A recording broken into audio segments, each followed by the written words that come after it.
The train screeched to a halt in the dusty little town of Red Rock, its whistle echoing across the barren hills.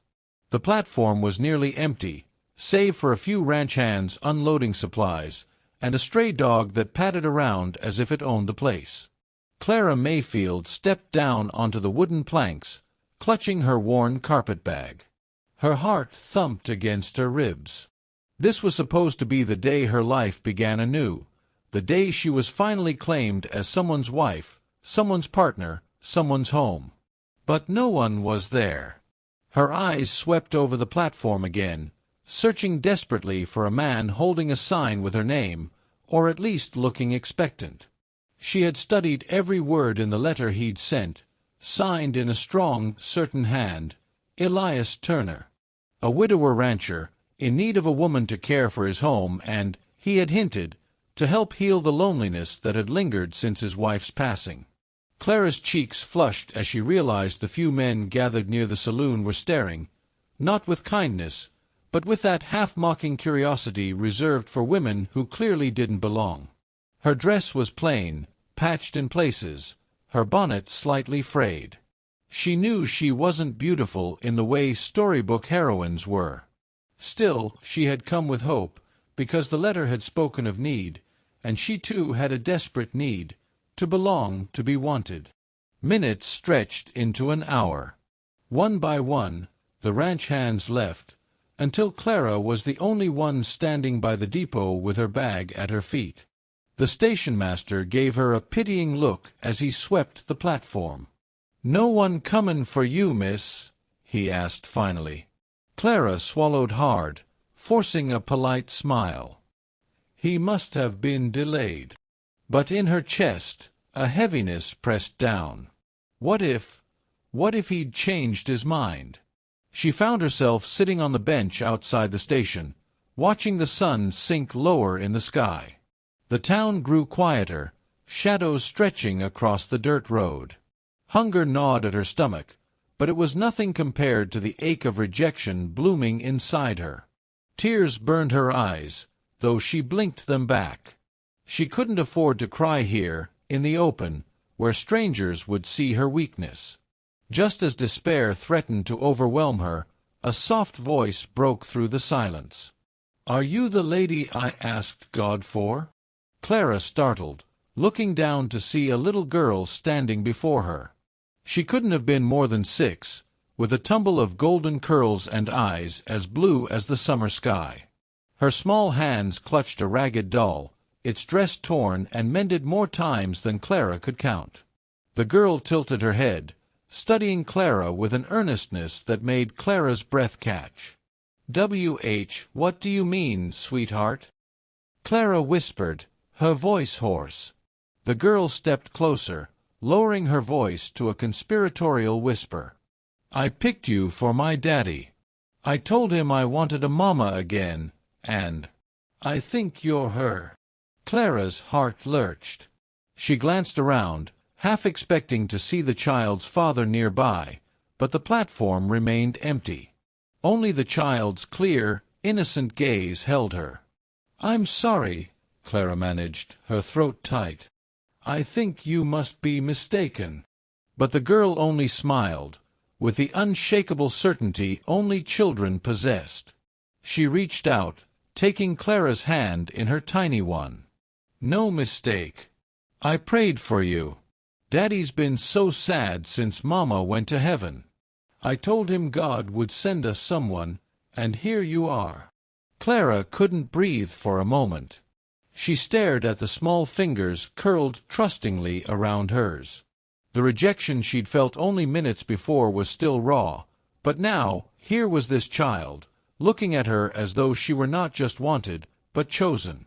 And something in Clara's weary soul cracked open. "Where is your father, little one?" she asked softly.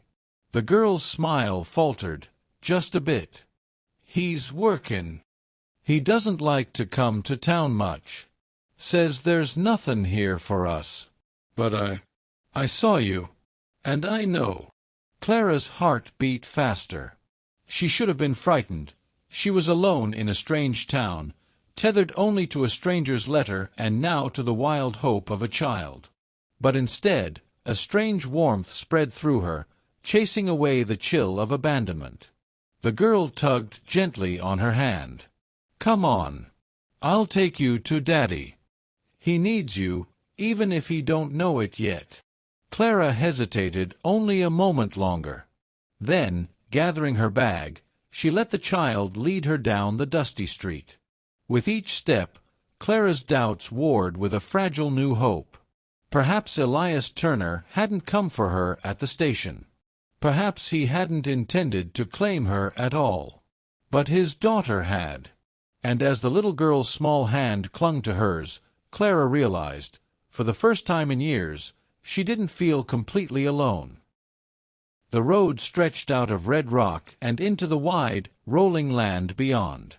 Clara's boots crunched in the dust as she followed the little girl, who skipped with an energy that belied the late hour. The child held her hand tightly, her doll bouncing at her side. Clara's heart pounded with every step. "What am I doing?" she wondered. She was following a child she'd just met, heading toward a stranger's home. And yet, something about the little girl's certainty stilled her fears. "Sweetheart," Clara said gently, "you haven't even told me your name." The girl giggled. "I'm Lila." "Lila," Clara repeated softly. "That's a lovely name. And you're Clara, right? I heard Daddy say it when he read the letter." Clara stopped short. He got my letter." Lila nodded earnestly. "Uh-huh." I peeked over his shoulder. "He read it lots of times. He just didn't. Well, he didn't come." The words stung, though Lila hadn't meant them to. So Elias had received her letter and even read it, but still hadn't come to claim her at the station. Clara's chest tightened with humiliation, though she tried to keep her voice even. "Why not, do you think?" she asked softly. Lila shrugged, her curls bouncing. "He's stubborn. And he's scared. After Mama died, he said he wouldn't ever let nobody close again.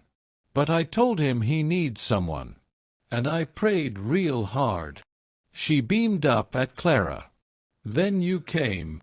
Clara's throat tightened. She squeezed Lila's hand and forced a smile. "Maybe God does answer prayers." They walked until the town faded into the horizon.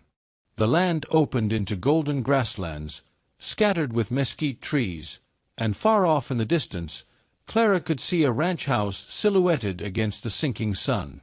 Smoke rose from its chimney, curling into the twilight sky. Her heart fluttered as they drew closer. The house wasn't large, but it was sturdy, the kind of place built with care and hard labor. A weathered barn stood nearby, horses shifting inside their corral. It looked like home, strong, rooted, safe. And terrifying. Lila tugged her hand excitedly. "That's our place. Daddy'll be inside. Don't be scared. He growls a lot, but he don't mean it." Clara swallowed hard, clutching her bag. The rejection at the station still haunted her, but she squared her shoulders. She hadn't come all this way to turn back now. As they reached the porch, the door creaked open. A tall man filled the doorway, broad-shouldered and dark-haired, with a strong jaw shadowed by stubble. His eyes, gray, stormy, and piercing, fell immediately on Clara, then on Lila holding her hand. His expression hardened. "Lila," he said, his voice low and rough, "what have you done?" Lila only smiled innocently. "I found her, Daddy. She's the one." Elias Turner's gaze returned to Clara, sharp as a blade. He crossed his arms over his chest. "Miss Mayfield, I presume?" Clara lifted her chin, though her voice trembled. "Yes. I arrived on the afternoon train." "I know," he said shortly. "I wasn't expecting you to still be here." The words cut deeper than he likely intended. Clara flushed, gripping her bag tighter. Your letter suggested you wanted me to come. Elias's jaw tightened. I wrote it in a moment of weakness. I shouldn't have. Daddy! Lila burst out, stamping her little foot. Don't you be mean. You said you needed help. You said the ranch was too big and lonely, and I need a mama. And look, God sent her. Elias's eyes softened briefly as he looked at his daughter, then hardened again when they shifted back to Clara. I didn't ask you to fetch her, he said gruffly. Clara felt heat rush to her cheeks, humiliation twisting her insides. She should leave. She should turn around right now, walk back to town, and catch the next train to anywhere else. But then Lila's small hand squeezed hers. Clara looked down into those pleading blue eyes, filled with such trust and hope. And something inside her refused to walk away. She drew a slow breath. Mr. Turner, she said, steadying her voice, I didn't come here to force myself where I'm not wanted.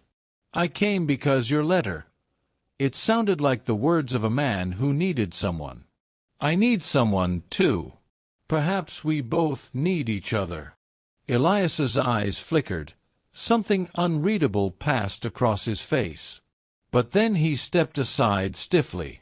You might as well come in. It's late. Relief mingled with dread as Clara stepped into the house. The interior was simple but worn, wooden floors, sturdy furniture, a stone fireplace glowing faintly with embers. Everything bore the mark of hard use but little warmth. Lila pulled her toward the kitchen. I'll make tea, she announced proudly, climbing onto a stool. Elias moved to stop her, but Clara smiled gently. Let her help. Children love to feel useful. She slipped off her bonnet and set it aside, moving with quiet confidence as she found the kettle and filled it. Elias watched her closely, his gray eyes sharp, but he said nothing. As the kettle hissed and the scent of steeping tea filled the kitchen, Clara stole a glance at him. His face was handsome but worn, carved with lines of grief and solitude. He was a man who had carried burdens too heavy for too long. When Lila finally drifted off to bed, clutching her doll and whispering, "Don't go away, Miss Clara," Clara felt her heart nearly break. She turned to find Elias standing in the doorway, arms crossed, eyes unreadable. "You shouldn't fill her head with ideas," he said quietly. Clara met his gaze. "Those ideas weren't mine. They're hers." Silence stretched between them, heavy with things neither dared say. Finally, Elias exhaled, a sound more weary than angry. "I don't know if I can be the man you need, Miss Mayfield. But I reckon." Lila's made her choice.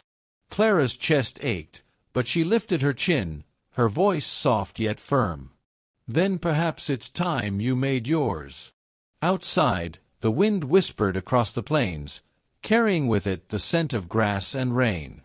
Inside, for the first time, the lonely ranch house seemed to hold the fragile promise of family once more.